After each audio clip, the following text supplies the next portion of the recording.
হে everyone, good morning. আমার নতুন একটা ব্লগে তোমাদের সবাইকে জানাচ্ছি অনেক ওয়েলকাম। আজ হচ্ছে রবিবার, আর গতকাল শ্রাবণ মাস শেষ হয়ে গেছে।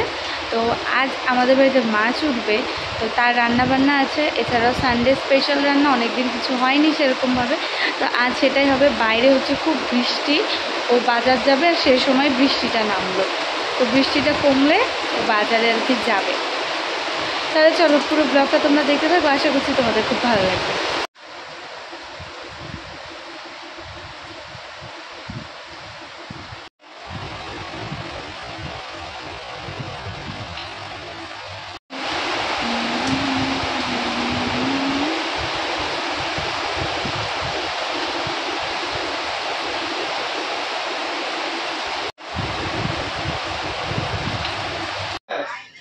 এই যে আর একজন দেখো, না আসবে না আসবে না আমাকে বললো, আর কোথার থেকে এসে উদয় ভিজে ভিজে আসলে বৃষ্টির মধ্যে।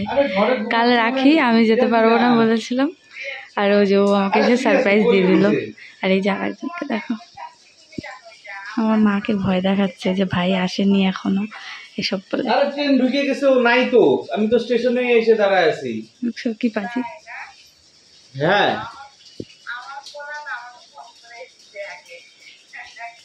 তাহলে কই ওই যে নকশা করো না বলে? না গো, আসছে আসছে, শয়তানি ওর।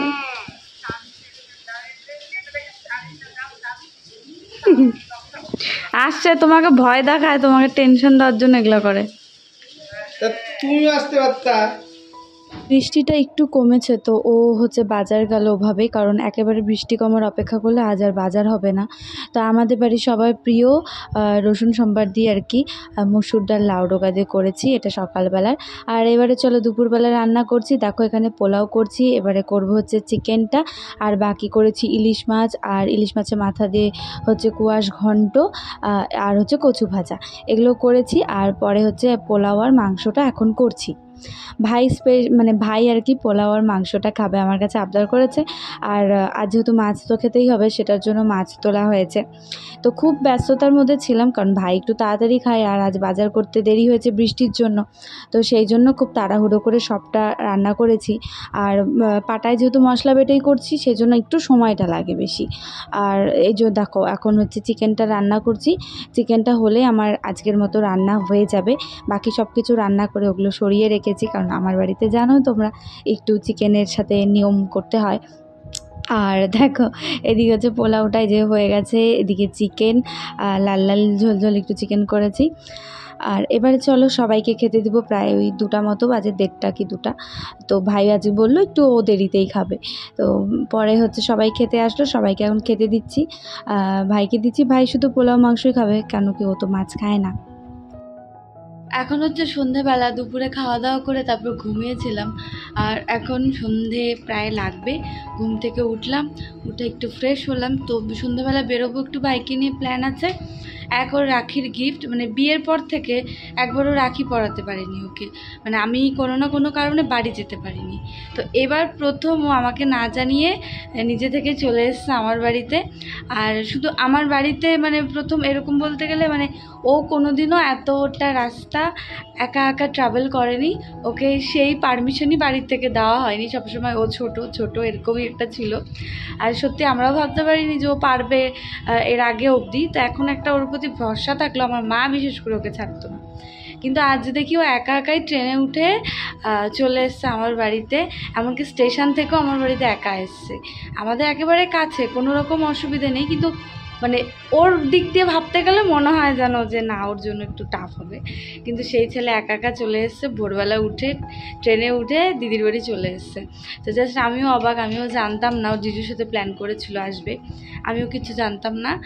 যাই হোক, তো কাল হচ্ছে রাখি পূর্ণিমা, রাখি পরাবো। আর ওর জন্য রাখির গিফট, সেটা হচ্ছে ওর যেটা লাগবে আর কি, সেটা এখানে আজকে যাব, এখানে মনে হচ্ছে মন মতো পাবো না।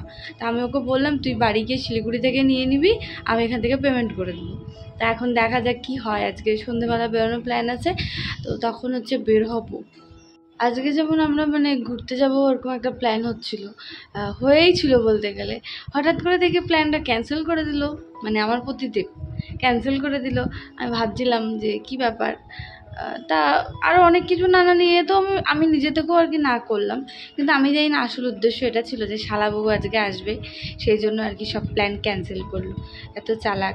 কর্নেটো এনেছে, সেটাও খাইনি, আমি বারবার ওকে খাওয়ার কথা বলছি, সেটাও বলছে কি না থাক না থাক। তো এগুলো সব প্ল্যান করে ভাইয়ের জন্য আর কি রাখা হচ্ছে। যাই হোক, তো সন্ধ্যেবেলা বেরোনোর প্ল্যান আছে, দেখি কখন হচ্ছে বের হই। আমরা বেরোবো, অনেক দেরি হয়ে গেল, ভাইও রেডি হয়েছে আর এই যে উনি। বেরোনোর কি হয়েছে তোমার? আমি যাবো না, ওরা খালি একা যাবে, এত বড় বোতল টানতে পারবো নাকি? আচ্ছা গাড়ি তো নিবা, গাড়ি দুইটা মহিলার মধ্যে যেমন পুরুষরা ঢোকে না, সেরকম দুইটা ছেলের মধ্যে পুরুষের মধ্যে মহিলা ঢোকে। আচ্ছা ঠিক আছে, যদি মহিলা না ঢুকে তাহলে না হয়ে গেছে তোমার। তোমার কেন, তোমার অনেক মানুষ, অনেক ছেলে। চলো যাই, 100 বার যাবো, গাড়ির টিকিটে নেই।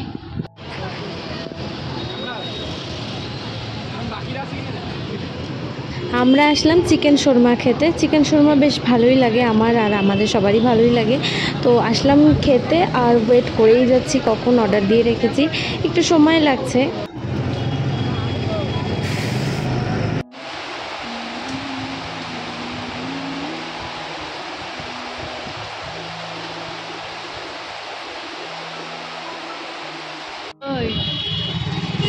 তা আমাদের খাওয়া হয়ে গেছে, এখন যাবো বাড়ি। তো ও একটু পেট্রোল পাম্পে গেছে, বাড়ি যাব না, কাজ আছে অনেক। ও পেট্রোল পাম্পে গেছে, তো ওর জন্য অপেক্ষা করছে, ও আসলে বেরোবো। আর রাখি কিনবো, ওগুলো কাজ আছে।